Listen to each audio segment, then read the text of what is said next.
Me- Name Mirza Suhail, BA Honours Third Year, Department of Special Education, University of Karachi. Book name Speech of Hearing Impaired Children. Author name Andreas Marquez. Chapter number 9. Speech Development and Speech Perceptual Process, Hearing Impaired Children.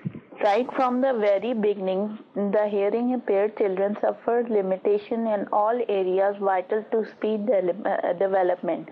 A hearing impaired interferes partially or totally depending on its severity with auditory feedback. Interference with this audio corrective cyclic process affects both the quality and clarity of the speech reaching the hearing impaired child. In addition, the child may fail to hear himself, he ceases to babble and fails to enter the jargon stage.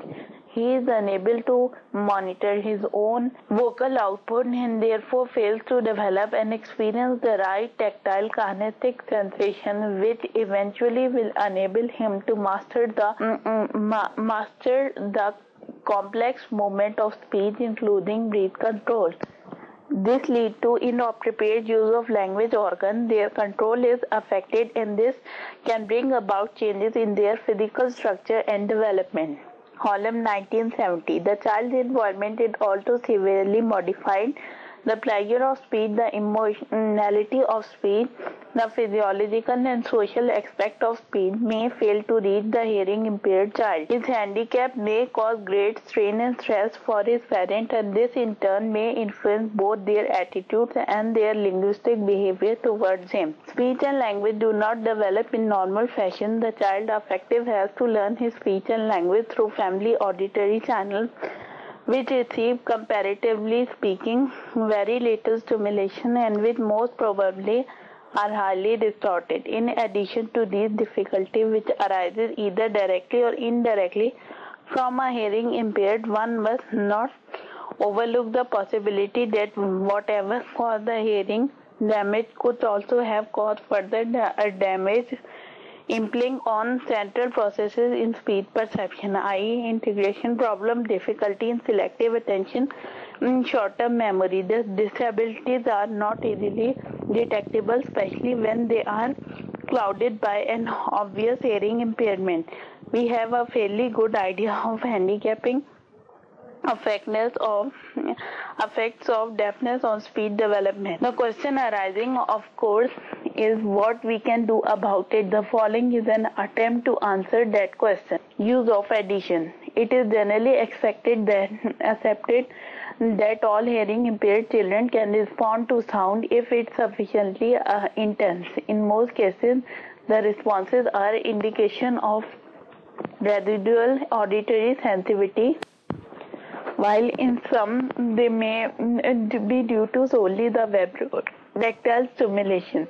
Boothroyd and Carmichael 1970 with suitable amplification equipment, the greater majority of hearing impaired children can help to establish functional auditory feedback process, which in most favorable instances will enable them to recognize and monitor speech sound.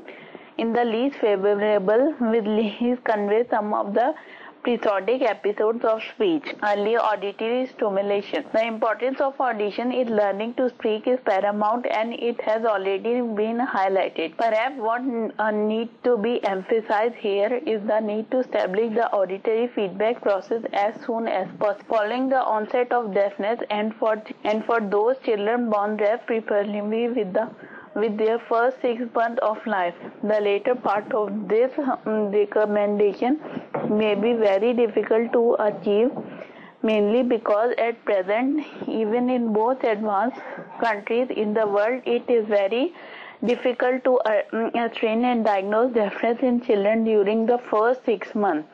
With the rapid development of computerized techniques in auditory investigation, however, it will not be long before early diagnosis of deafness become a reality. The early restoration of auditory feedback is recommended mainly because the cumulative writings of linguistic researchers in the last 5 decades point to this period. The first 6 months of life as a crucial period for speech development. They point to the fact that it is mainly within this period that most children change their reflex vocalization to essential babbling, which form the basis for subsequent speech development. Failure to accomplish this change results in severe speech retardation. The degree of success in restoring the auditory feedback process will, of course, depend on both on residual capacity of the child to hear and on the amplification equipment used.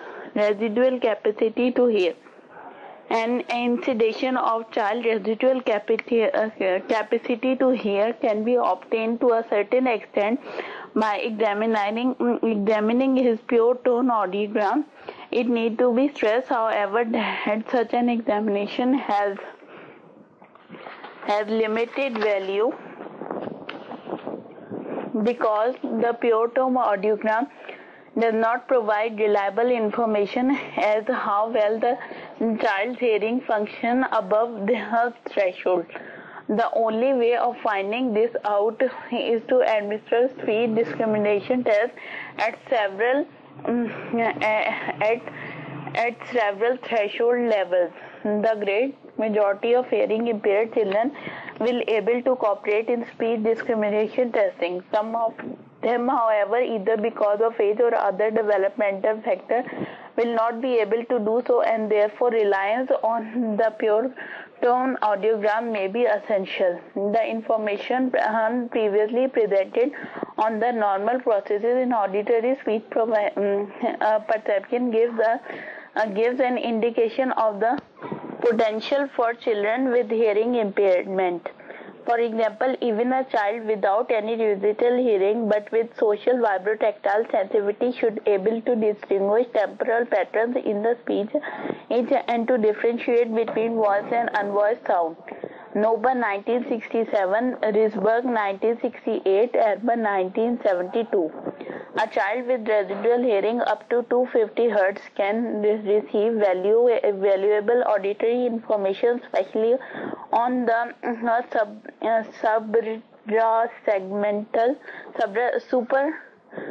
suprasegmental aspect of speech.